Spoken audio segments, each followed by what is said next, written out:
Welcome to the Achieve Results Now podcast, the podcast that gives you immediate actions you can take to start seeing life-shifting results now.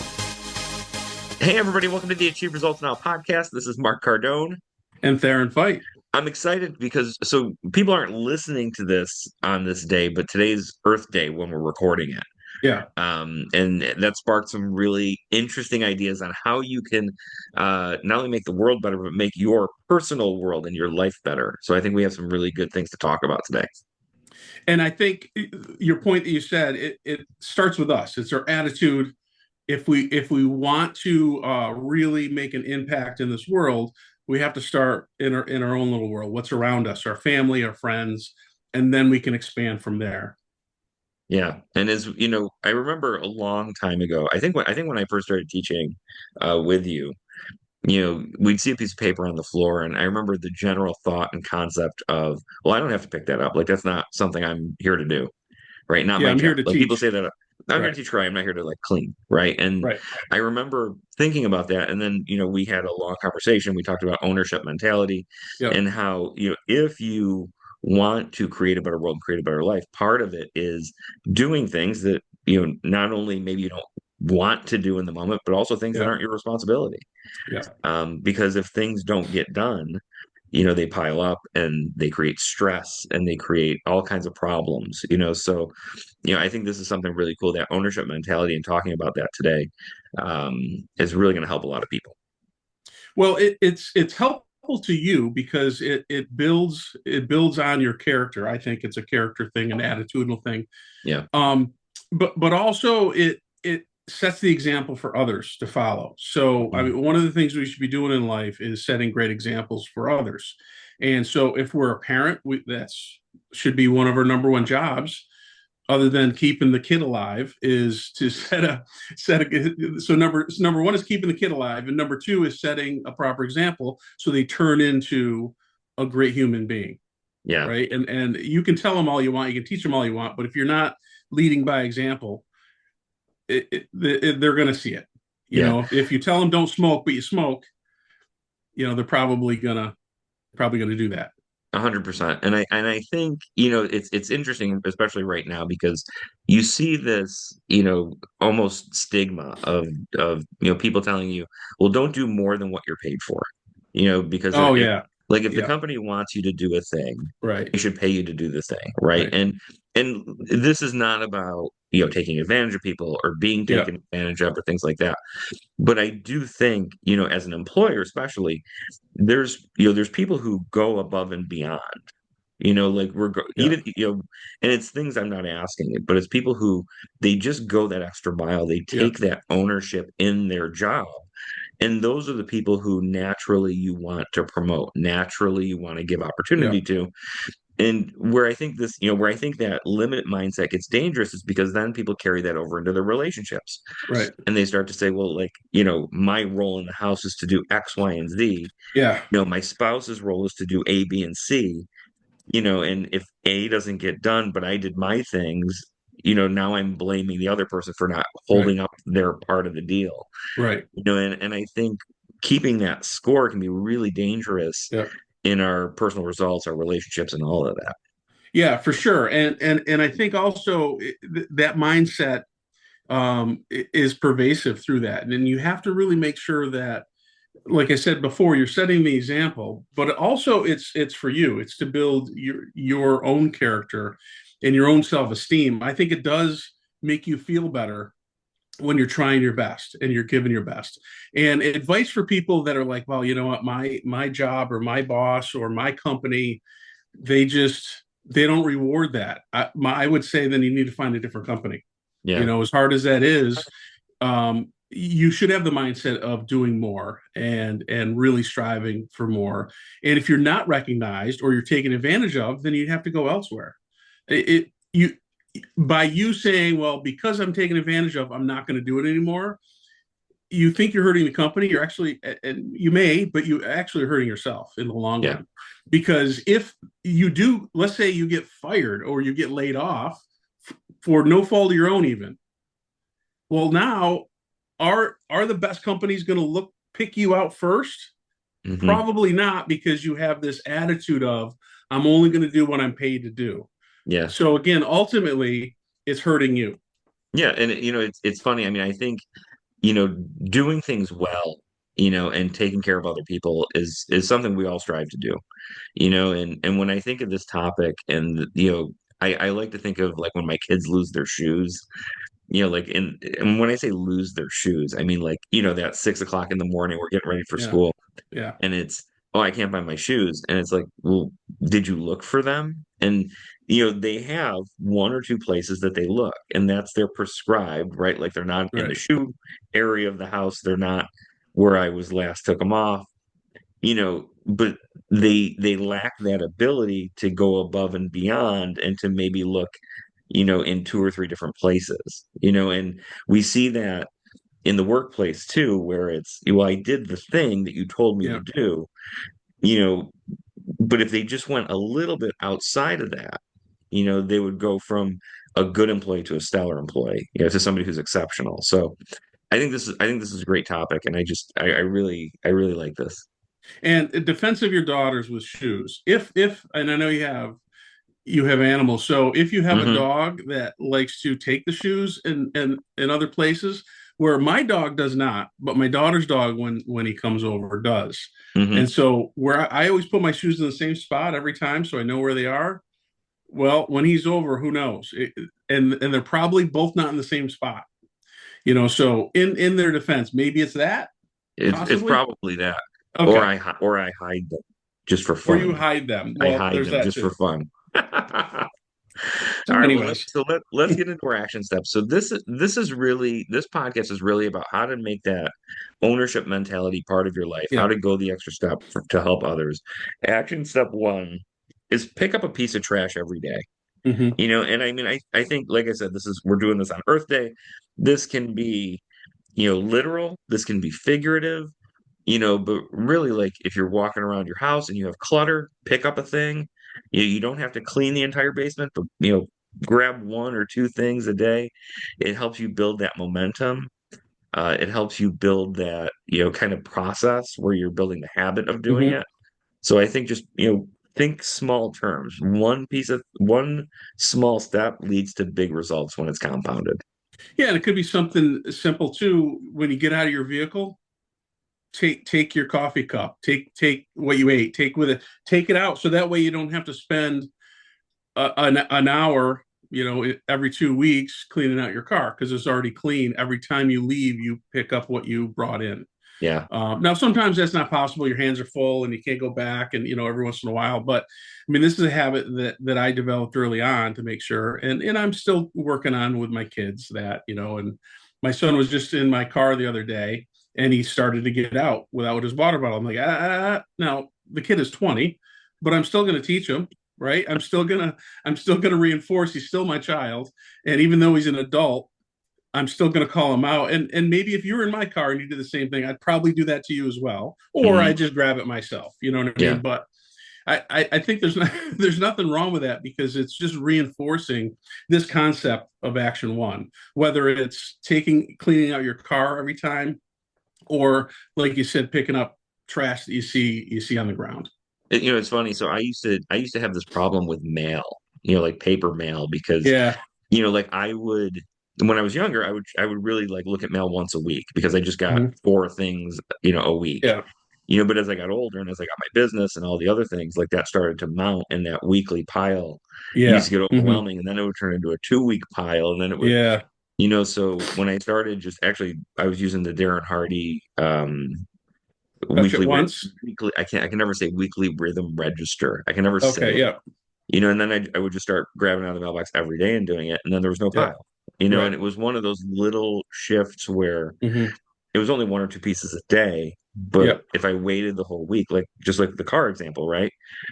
It would be a chaotic mess. And then if I Right. didn't get to it, it would be a 2 week chaotic mess. So, And then you're procrastinating because the pile's big and you don't want to get to oh, it and you don't have time. And it's yeah. going to take me 30 minutes and I really only have 10 minutes. So why even bother? And Yeah. there's I something in think there, we all go through that. and there's always something in there I don't want to look at. And I'm like, There's that too. it goes Yeah. to the There's this bottom. bill. And So, maybe the right. bill will go away if Of I course it don't will. open it. Yeah, Yeah, of course it for will. sure. So I mean, Yeah. I think this is just, I mean, number one, if you're outside and you see trash, I think picking it up is great. You can yell at the trash, you can be mad about the trash, but until you actually pick up the trash, it doesn't, have an impact on the world. So I Yeah. think, doing that and then doing it in your own life is just a great tip. Yeah, for sure. For sure. Yeah. And I think this is the figuratively is cleaning up your mind, your attitude, that type of stuff. So it doesn't have to actually be trash. Right. Yeah. Don't try to clean up all your negative thoughts in one Right. foul swoop, but Right, try to, right. maybe just clean up that 2 or 3 hours a day. So, and then, all right, moving on to tip number two. So, this one I like a lot, and we've done podcasts on this particular subject, is ask the magic question. And the magic question dealing with this podcast is, what else can I do? What a great question. What else can I do? Yeah. That opens up your mind of all the possibilities. And when you sincerely ask, what else can I do? You're going to find answers. Now, you might, if you ask it out loud, there might be people telling you, like maybe your wife saying, well, this is what else you could do, but if you just ask it in your mind is open for suggestions and ideas that do come in. Yeah. And I think this is, I mean, you think about, you wake up in the morning, there's some dishes out, you clean up the kitchen and then you ask yourself, well, what else could I do Mm-hmm. to make this a better environment? Can I put coffee on for my wife? Right. Can I get something ready for the kids? Because when you start to ask those questions, that's when I feel like they call it the magic question because this really creates those little magic, moments where, Yeah. this is that above and beyond. Yeah. If you do this in the workplace, hey, I made my 10 phone calls this hour. What else can I do? Who else can I add value to, before I get away from the phone? Mm-hmm. That because, we all know it's that one extra phone call that's the one that makes the biggest difference. Right. Yeah. So I think this is, a really interesting thing to think about is just what else can I do to add value to this? And this is a habit, habitual thinking. It's an attitude, it's a mindset. It takes practice. If you're not used to asking that, you're going to have to work at it. You're going to have to remind yourself to ask that. Hmm. But once you get it, you're going to look for how to improve everything. Yeah. That's the Kaizen principle. Hmm. That's what makes people and companies successful is they try to do something a little bit more every single day, and then the compound effect happens. Yeah. And I think really it's just that what's that one more little thing? I mean, Right. don't make it doesn't have to be a huge project. It doesn't have to be a big thing. Yeah. But just like what's that one more little thing I can do? What's that, nice thing I can say to somebody? What's that, extra piece of paper I can pick up? What is that thing I can do? But this is such a great question.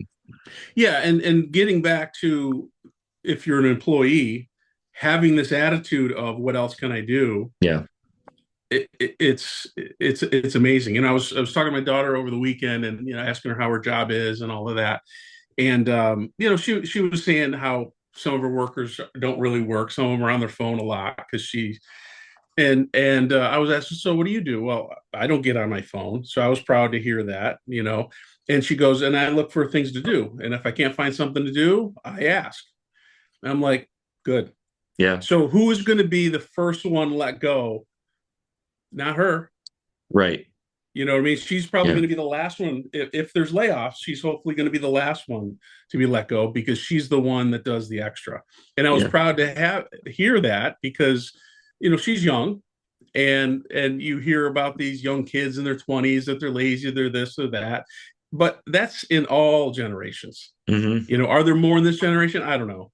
Maybe we're just complaining more. Maybe we're just seeing more of it because of social media, but I'm proud to say that my daughter's not one of them, and that is an attitude that will serve her in her future career for sure. Well, and, I mean, and I think, people do complain. They say, well, nobody wants to work now. But I think a lot of it is, when I worked at Wegmans, as a cashier, when there were no customers, all you could do is stand around and look at the sky, right? There were Yeah, no, where yeah, now you can pull out a phone and you can play with it for yeah, 45 minutes, right? yeah, So, I think that, just having that dead space where you go, I'm sitting here in dead space with nothing to do, like what can I do? What's the next thing? I mean, I think that it's so great that she has that habit, yeah, because even especially, I mean, as an employer, now you can, kind of coach people better because you can say, hey, here's something else you can do to make your job better, Hmm. or here's something that I've been putting off doing, and you can do this for me, and now you're like invaluable to me. Well, the big thing is if you're at work, work when you're at 100%. work. I mean, think about it. The average person, let's say you put in 8 hours a day, and I know some are more, some are less, but let's assume you're 8 hours. Okay. Well, are you really working 8 hours? Well, no, because you have X number, you have an hour for lunch, or even if you have a half an hour for lunch and two 15-minute breaks. So at the very most, you're working 7 hours out of the eight because you have at least an hour off or maybe a little bit more. Yeah. That's only 7 hours with a break in between. So Hmm. you're looking at 3.5 hours of solid work and then a break and then another 3.5 or whatever Right. my math is, right? Hmm. That's not difficult. That's No. not hard at all. But if you break it up, you're on your phone, you're checking your social media, checking this, checking that. I don't want that. I don't want you as an Right. employee, and if things get tight, you're the first one to go. Yeah. And It's you're going to funny. be I the know. first one to complain that, all this other stuff. So it's all about an attitude that you Yeah. have to really get rid of. And you, again, all of this is for you. Right. Don't think about what you're doing for the company. You are building your skill. You are building your attitude. You're building your worth Yeah. as a person, your character, and also you're building your worth as an employee and maybe even a business owner someday, if that's what your goal is. Yeah, no, 100%. I think that's a really good point. These are things we're doing for us, Yeah. to make our lives better, and really making other people's lives better makes our life better too, Yeah. right? So, and vice versa. Always put your oxygen mask on first. Yes. All right, so action step three. I like action step three because it's really and we talk about this a lot, and I think it's because it's so important. And I've said this before on the podcast. It's one of those things that people literally reach out to me after they start doing it and say, this was life changing. Mm. And that's creating a win log, so you Yeah. can see the impact you're making. But I think as it pertains specifically to this podcast, it also helps you remember like that. What else can I do? What did I do? You Hmm. know, what made it? Because now we can measure, right? Like what made a Right. big impact. If I did something little extra and it didn't really do anything, Hmm. then maybe next time I don't do that and I find Right. something else to do. Right. Right. Yep. Yeah. And this is a simple thing, but it's so simple that most people don't do it. Yeah. You can jot it down in your phone, in your notes real quick. You can put it in a sticky note if you like to write it. But I like keeping a running tab in my notes app of things like this, Yeah. what I feel that I've improved on and the impact that I'm having. Because it is good. It is good to review because also I think life happens and you're something happens during the day or the week or whatever, and your schedule gets off. And then you get off your routine, and then having that, you can go back and be like, oh, yeah, that's what I should be doing. That's right. I forgot I do this. Yeah. And it's just a good, and I think you alluded to that, but just to reiterate it, it's a good reminder to keep you back on track with things. Well, it's funny because people complain about being on this in the cycle, right? Where, Yeah. oh, it's just one day after the other, and it's the same stress every day, and it's the same, we run into the same problems and the same procrastination and the same stuff. But a lot of that's just because we don't sit down and actually, do our renew and review, Yeah. right? Where we're looking at our day and saying, like, what did I do today that was awesome? Right? Yeah. What did I do today that had a big impact on myself? What did I do that had a big impact on other people? Right. I mean, the number of times people go, like, oh, last night, literally last night on social media, somebody posted, I need a reset. What do I do? And I said, go for a walk outside. And she Yeah. goes, you know what? I haven't done it in such a long time. I know it helps, but I just forgot. Yeah. And that's as Yeah. humans, like we just forget Yeah. what Sometimes. Yeah. works. So writing it down is just, I think that just puts the cap on it to make it stick a little bit better. Well, it'll challenge when we get into certain routines. Routines can be good, but they also can be bad. We can have negative routines. We can have negative habits that we have, thinking habits, I'm talking about specifically, that we don't even realize that all of a sudden now we're veering down this path and we're like, oh, yeah, when I walk every day, even for 10 minutes, or when I do this every day, when I read, when I take a moment to breathe deep, I feel better. Why Hmm. haven't I done that in the past 3 weeks? And that's very helpful for Yeah. sure. No, it definitely is. So I think creating that win log, at the end of your day, at the end of your week, I think this is just one of those really powerful tools, Right. both for ownership mentality and just for everything. Yep. Um, so so anyway, let's go back through and let's review our action steps. Okay. So we're talking about building that ownership mentality in your life, stepping up when no one else is, even when it's not your mess. Number one, pick up a piece of trash every day. And we talked about literally as it pertains to trash, but also figuratively, as it pertains to things like your mindset, things like Hmm. your personal space, cleaning that up and things like that. But pick up one piece of trash every day. Yep. Number two is ask the magic question. What else can I do? Such a great question. When you ask that and you ask it sincerely, you wait for an answer, you think about it a little bit, answers will come to you. And then obviously you have to take action on it. Yeah, and number three, create a win log. So keep track of those things that made a big difference, and even the things that didn't have the impact that you wanted. But create that win log so you can go back, review it, and feel good about the impact that you're making. And that wraps up this episode of the Achieve Results Now podcast. Thanks for listening, everybody. Share this with somebody that you feel like would benefit from the ownership mentality, and we will see you on the next show. Thank you. Thanks for listening. Hop over to our website at www.achieveresultsnow.com to get your free copy of our book, Ignite Results, 4 specific daily actions to help you achieve results now. You can find us on Facebook at facebook.com/Achieve Results Now. Thanks for listening, commenting, and subscribing. Now get out there and achieve results now.